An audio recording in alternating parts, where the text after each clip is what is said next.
Right each of the following equation in a form of a x plus b x plus c a x plus b y plus c plus equal to zero and indicate the value of a b c in each case.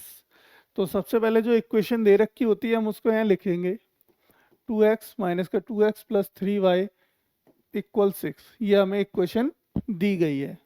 अब इस equation में आपको क्या करना है, इस equation में हमें पहले देखना है कि क्या ये हमारी इक्वेशन दी गई जो है वो एक स्टैंडर्ड फॉर्म है, अगर तो यस तो ठीक है, अगर नहीं है तो हम इसको लिखेंगे स्टैंडर्ड फॉर्म में।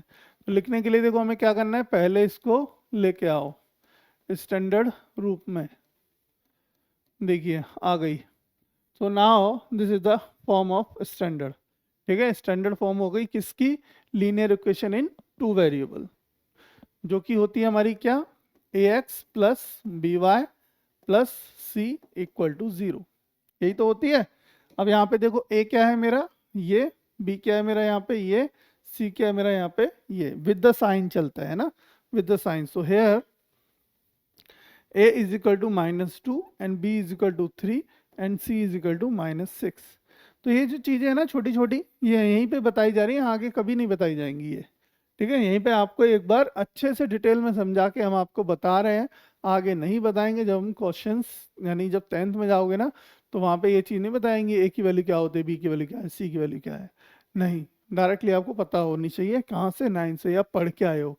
हम मानते हैं कि आप पढ़ के आए हो, लेकिन फिर भी बताएंगे, लेकिन इतना डिटेल में नहीं बताएंगे, हर क्वेश्चन पर डिटेलिंग नहीं करेंगे, समझ रहे हो। तो ये चीज़ें वही हम कहते हैं, कहते हुए आए हैं कि 9th क्या है, आपका बेस है बेटा, इसको बेस को मजबूत कर लो अभी।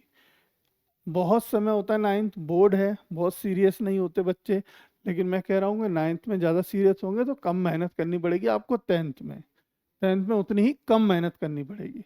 तो समझ लो, अभी समझ लो, देखो -2 3 -6, तो ऑप्शन ए मैच कर रहा है हमारे को अकॉर्डिंग टू द सॉल्यूशन, तो option A will be the correct answer. तो हमारा ऑप्शन ए क्या है, बिल्कुल सही होगा सर, है ना।